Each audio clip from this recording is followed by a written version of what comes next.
आप इस टाइम गठबंधन में हैं, लेकिन दोनों पार्टियां अपने अपने दावे कर रही हैं। बीजेपी वाले कह रहे हैं 10 कमल खिलेंगे, आप कह रहे हैं 10 चाबी आएगी। तो अगर चुनाव अनाउंस होते हैं और गठबंधन की दोबारा से बात आती है तो आप कितनी सीटों पे सेंटर में दावेदारी करेंगे, कितनी पे स्टेट?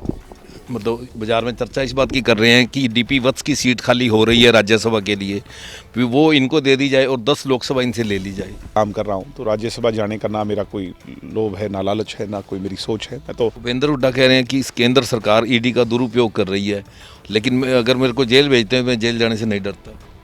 2 दिन भी नहीं रह सकते जेल। आज हमारे साथ हैं जन नायक जनता पार्टी के युवा नेता चौधरी दिग्विजय सिंह चौटाला। मिशन 2024 शुरू हो चुका है, उसी पे उनसे बात करते हैं कि मिशन 2024 आपका क्या है। हमारा मिशन यही है कि किसान कमेरे की सोच को और हरियाणा प्रदेश में सशक्त किया जाए, और उसका माध्यम ये है कि स्वर्गीय चौधरी देवीलाल जी की सोच और उनके पद चिन्हों पर बनी पार्टी जननायक जनता पार्टी को जैसे पहले मजबूत हमने 2019 में किया, उसके बाद अब 2024 के अंदर पूरी तौर पर मजबूत किया जाए, मेजॉरिटी में लाया जाए। दुष्यंत चौटाला को हरियाणा प्रदेश का मुखिया के तौर पर जो लोग देखना चाहते हैं, उनकी आकांक्षाओं को, उनकी उम्मीदों को पूरा किया जाए। उसके लिए जन समर्थन जुटाने के लिए पार्टी के प्रत्येक नेता गांव दर गांव जा कर के लोगों से बातचीत कर रहे हैं। तो आप इस टाइम गठबंधन में हैं, लेकिन दोनों पार्टियां अपने अपने दावे कर रही हैं। बीजेपी वाले कह रहे हैं 10 कमल खिलेंगे, आप कह रहे हैं 10 चाबी आएगी। तो अगर चुनाव अनाउंस होते हैं और गठबंधन की दोबारा से बात आती है तो आप कितनी सीटों पे सेंटर में दावेदारी करेंगे, कितनी पे स्टेट? मैं देख रहा हूँ न्यूज़ चैनल्स में इस पर काफ़ी चर्चा हो रही है। जननायक जनता पार्टी ने लगभग 6 लोकसभा क्षेत्र के अंदर बड़ी रैलियां की, जिसमें हमारे डवाली में भी रैली हुई, जुलाना में रैली हुई, दादरी के अंदर रैली हुई, हमारे जो है कुरुक्षेत्र की रैली हुई।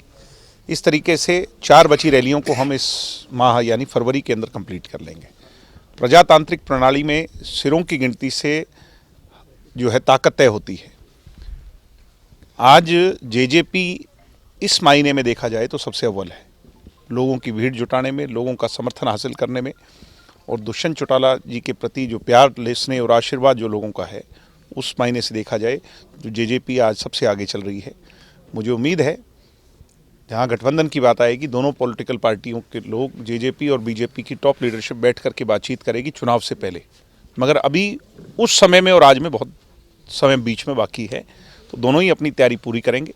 फिर तोल तराजू होगा, किसकी ताकत कहाँ कितनी ज़्यादा है, उस हिसाब से सीटों का बंटवारा होगा, और ये पार्टी की सीनियर लीडरशिप ने करना है। मेरी हैसियत से परे की बात है।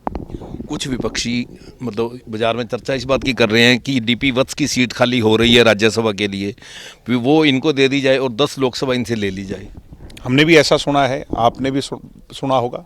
तो अब ये तो सुनने वाली बातें हैं, अब इसमें कितनी असलियत है, क्या है, ये तो कुछ दिनों बाद जब इसके नॉमिनेशन होंगे सामने आ ही जाएगा। नहीं, आपका नाम आ रहा है कि राज्यसभा के लिए दिग्विजय सिंह को भेज दिया जाए। कोई ना, मेरा ना ही कोई इंटरेस्ट है, ना ही मेरा कोई, क्योंकि राज्यसभा जो है वो एक बड़ी जिम्मेवारी हो जाती है। मैं पार्टी की जिम्मेवारी पहले ही लेकर के काम कर रहा हूँ, तो राज्यसभा जाने का ना मेरा कोई लोभ है, ना लालच है, ना कोई मेरी सोच है। मैं तो पार्टी को मजबूत करना चाहता हूँ, और उसके लिए प्रदेश के कोने कोने में जा कर के लोगों से संवाद कर रहा हूँ। यानी कि दिग्विजय चुनावी राजनीति नहीं करेंगे, संगठन की राजनीति करेंगे। अगर पार्टी को जिम्मेवारी देगी तो उससे पीछे भी नहीं हटेंगे, पीछे पहले भी नहीं हटे।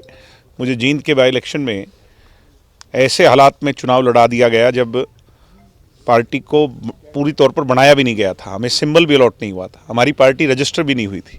मैं तो निर्दलीय के तौर पे चुनाव लड़ लिया था, और मेरे सामने एक तरफ भारतीय जनता पार्टी का पूरा सरकारी अमला जमला था, और दूसरी तरफ कांग्रेस पार्टी के सो कॉल्ड चीफ मिनिस्टर पद के उम्मीदवार रणदीप सिंह सुरजेवाला थे। हमने अच्छा चुनाव लड़ा और हम दूसरे नंबर पर रहे, थोड़े से मतों से हार गए, मगर जो मुख्यमंत्री का सपना देख रहे थे उनकी जमानत ही जब्त हो गई। तो कहीं चुनाव लड़ने का अवसर मिलेगा तो उससे पीछे नहीं हटेंगे। जनता की सेवा का माध्यम पार्टी को मजबूत करके भी हो सकता है, चुनाव लड़के भी हो सकता है, मगर जहाँ राज्यसभा की बात है उसमें मेरा कोई अभी नहीं। भूपेंद्र हुड्डा के बयान के बाद आपने बयान दिया कि मैंने पहला फ़ोन इन्हीं को किया था जब सरकार बनानी थी। नहीं, ये तो बार बार एक बात वो कहते हैं कि बीजेपी को 75 पार को यमुना पार भेजना चाहते थे दुष्यंत चौटाला जी, और ये जाके गोद में उन्हीं की बैठ गए। तो मैंने कहा कि हुड्डा जी, आप बड़े नेता हैं, आपके मुंह से झूठ शोभा नहीं देता। तो वो पूछने लगे कि ऐसा क्यों। तो मैंने कहा कि दुष्यंत के जब 10 एमएलए चुन के दिल्ली कोठी पर बैठे थे तो सभी एमएलएज ने और सब लोगों ने एक मत से एक राय बनाई कि हम बीजेपी के सभी विपक्ष में जीत के आए हैं, पहला मौका हमें कांग्रेस को सरकार बनाने का देना चाहिए हरियाणा में। 31 + 10 41 प्लस भूपेंद्र हुड्डा अगर जो है 5 या 6 लोगों को साथ लाने में संभव है, सक्षम है, तो सरकार बन सकती है। उसके बाद हुड्डा जी से मेरी स्वयं बात हुई 3-4 दफ़े। हुड्डा जी इस बात को स्वीकारते भी हैं कि दिग्विजय का फ़ोन आया था। तो फिर ये क्यों नहीं स्वीकारते कि पहला ऑफर तो हमने आपको ही दिया था। और ये बात कहने का फिर अधिकार उनको किसने दे दिया कि हम बीजेपी की गोद में जाके बैठ गए। गोपाल कांडा सरीखे के लोग, अन्य लोग जो निर्दलीय जीत के आए थे, ये एक भी उनके साथ नहीं था, जबकि 10 साल उन्हीं के साथ रह के इनने मलाई चाटी थी, खूब माल कमाया था। तो हुड्डा जी 10 साल मुख्यमंत्री रह करके एक निर्दलीय पर भी विश्वास नहीं जीत पाए, तो वो हमारे को किस बात के लिए दोष दे रहे हैं? दोष तो उनको स्वयं है। वो हमारा हाल ऐसा करना चाहते थे, ये बात तय है। वो चाहते थे कि बीजेपी तो सरकार बना ले, जेजेपी बाहर रह जाए, तुम विपक्ष का नेता बन जा। 1-2 साल के अंदर, क्योंकि 15 साल तो हो ही गए, 2-3 साल में इनके एमएलए छटक जाएंगे और इनका हाल कुलदीप बिश्नोई जैसा हो जाएगा। दुष्यंत ने समझदारी अपनाई कि भाई मैं मुद्दों के आधार पर राजनीति करने आया हूं, ना कांग्रेस मेरी दुश्मन ना बीजेपी मेरी दोस्त, जो मुद्दे मानेगी मैं उसके साथ जाऊंगा। बीजेपी वालों ने मान लिया, उनसे बैठ के बातचीत हुई, आज उसमें 80% काम हम कर चुके हैं। 5100 पेंशन लागू नहीं हो पाई, उस पर हम दोनों के बीच में एक छोटा सा कॉन्फ्लिक्ट है, उसको दूर कर लिया जाए। छात्र संघ के चुनाव पर मूल रूप से तो बातचीत बन चुकी है, मगर वो कराने ना कराने को, क्योंकि कोविड आ गया था, कोविड के बाद अभी तक जो है दाखिले पूरी तौर पर समय पे पूरे नहीं हुए। तो मेरे हिसाब से अब कराने चाहिए सरकार को, नहीं कराएंगे तो फिर हम संघर्ष करेंगे। तो आपने हजका की बात की, तो आपको क्या लगता है कि ये राजनीतिक हत्या करना चाहते थे? इसमें कोई दो राय नहीं है। आप मेरे से पूछ तो रहे हो, मन ही मन आप भी जानते हो। ये बात सच्चाई है कि भूपेंद्र हुड्डा किसी भी, आज जो इनेलो वालों के साथ वो कर रहा है भूपेंद्र हुड्डा, वो यही तो कर रहा है कि उसको गठबंधन में क्यों नहीं लेना चाहता। उसको पता है ये आ जाएंगे तो कल को तेरे तो भूपेंद्र हुड्डा अपने बेटे और खुद के सिवाय वो कुछ नहीं दिखता। भूपेंद्र हुड्डा जी को सिर्फ खुद के बेटा जी और किलोई हल्का जी, इसके सिवाय कुछ नजर नहीं आता। सरकार बनाने के लिए तो 90 हल्के चाहिए, और सरकार बनने के बाद जो है सिर्फ एक हल्का और अपना बेटा नजर आता है, उसके सिवाय कुछ नजर नहीं आता। आपको पता ही है कि हमारा क्या हाल था 10 साल, इस पूरे इलाके का क्या हाल था। किसी ने सुध भी नहीं ली थी, मुख्यमंत्री कभी यहाँ आए नहीं, मुख्यमंत्री 10 साल रहे, कभी हमारी सुध नहीं ली उनने। तो आपको क्या लगता है कि आज जो इंडिया टुडे का सर्वे आया है, 8 सीट उन्होंने बीजेपी को दिखाई है, 2 इंडियन अलायंस को दिखाई है, तो क्या लगता है इंडियन अलायंस तो बना ही नहीं ना। हरियाणा में इंडिया अलायंस कहाँ बना है? अभी बनेगा तो उसके बाद बात करेंगे। जैसे मायावती ने ऐलान कर दिया अकेली लड़ूंगी, उसके बाद ममता बनर्जी ने कर दिया, तो आपको क्या लगता है नीतीश जी उधर चले गए? ऐसा है ना जी कि ये बचे हुए जो लोग हैं, अभी आरएलडी का भी सुन रहे हैं कि जयंत चौधरी की पार्टी भी छोड़ करके इनको इधर आ रही है।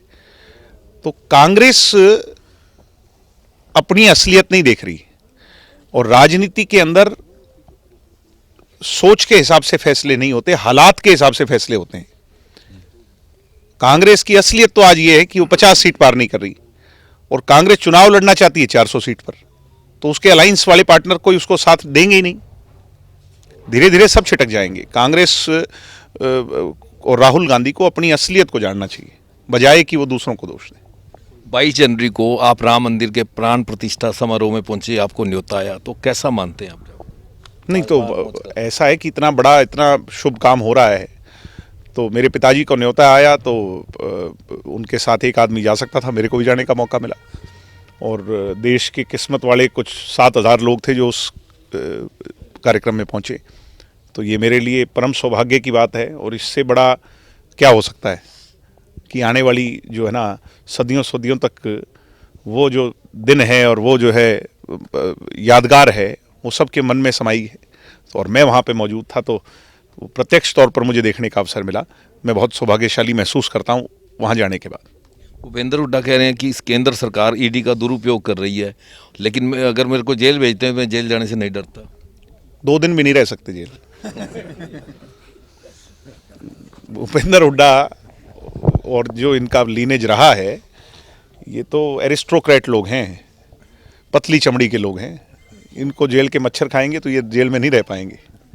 वो तो चौटाला साहब थे जिनने सड़कों पर संघर्ष किया, अजय सिंह चौटाला थे जिनका इतना लंबा संघर्ष रहा, और सलाम करता हूं मैं उन दोनों नेताओं को कि जिन्होंने 10 साल जेल में काट लिए हंसते हंसते, कभी चेहरे पर शिकन नहीं आने दी। ये जो कंपनी है कांग्रेस लिमिटेड, इसके लोग तो 2 दिन भी जेल में नहीं रह सकते। ईडी के दुरुपयोग का जो आरोप लगा रहे हैं, तो फिर हमारे वाला क्या था? 14 जजों ने आप तो सबसे सीनियर पत्रकार हो हरियाणा के, 14 जजों ने हिंदुस्तान के एक ही केस में फाइल छोड़ी थी, रिक्यूज कहते हैं उसको, कहना रिक्यूज कर देना। 14 जज हाई कोर्ट के केस रिक्यूज कर जाएं, ऐसा संभव ही नहीं कहीं। सुप्रीम कोर्ट में सुनवाई हो और सुनवाई वकील हमारा पूरी बात कहे और सुप्रीम कोर्ट के जज जो है फाइल उठाकर नीचे फेंक दें, ये कभी हुआ ही नहीं इतिहास में और ना ही कभी होगा। कम से कम इनसे पूछा तो जा रहा है, हमारे को तो वो मौका भी नहीं मिला। तो पूरी उसमें राजनीति थी। मुझे कहने की जरूरत ही नहीं, जो आपका टेलीविजन देख रहे होंगे अपने आप बताएंगे क्या थी। तो ये थे दिग्विजय सिंह चौटाला, जिन्होंने दावा किया कि केंद्र ही नहीं हरियाणा में भी वो सरकार बनाएंगे। हरियाणा तक के लिए सिरसा से बलजीत सिंह।